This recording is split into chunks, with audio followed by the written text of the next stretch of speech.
সামনে এসে পড়ছে কোরবানি ঈদ। এই গরুর মাংস দেখে নিশ্চয়ই বুঝতে পারছেন তো কে বানালো এই টেস্টি গরুর মাংস। আজকে আপনাদের পরিচয় করে দিব। আজকে আমার এক আপা গরুর মাংস রান্না করেছে, সেই কোরবানি গরুর মাংস, এবং সেটা শুধুমাত্র ঘি এবং আনাম গরম মশলা দিয়ে জাল দিয়েছে।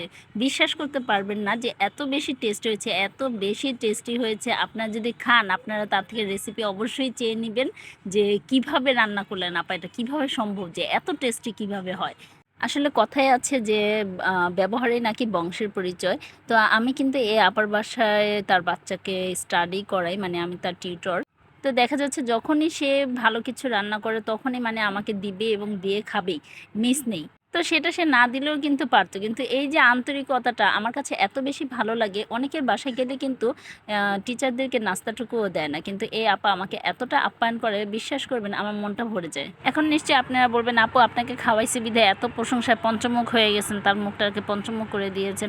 না ভাই, আসলে খাওয়াইছে বিধায় না, মানুষের ব্যবহার দেখে, মানুষের আচরণ দেখে অনেক সময় অনেক মানুষের মনটা ভরে যায়। বিশ্বাস করেন, আপনি যখন নাকি কোনো ভালো মানুষের সামনে পড়বেন তখন কিন্তু আপনি এটা ফিল করতে পারবেন যে মানুষের ব্যবহারটা কতটা দামি। ওনার থেকে আমি অনেক কিছু শিখি।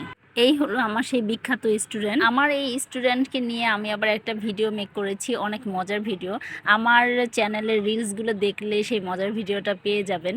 এই সেই আমার বড় আপা যে নাকি মাস্টার শেফ। আমি তো এক প্রকার চিন্তা করে ফেলেছি তাকে মাস্টার শেফ কম্পিটিশনের মধ্যে নাম দিয়ে দিব। যেহেতু আজকে ভিডিওটা আপাকে নিয়ে, তাই আপার খাবারের জন্য ভিডিওর মধ্যে ধন্যবাদ দিয়ে দিই, সরাসরি অনেক ধন্যবাদ দিই। ধন্যবাদ দিতে দিতে অনেক ফুলে গেছে।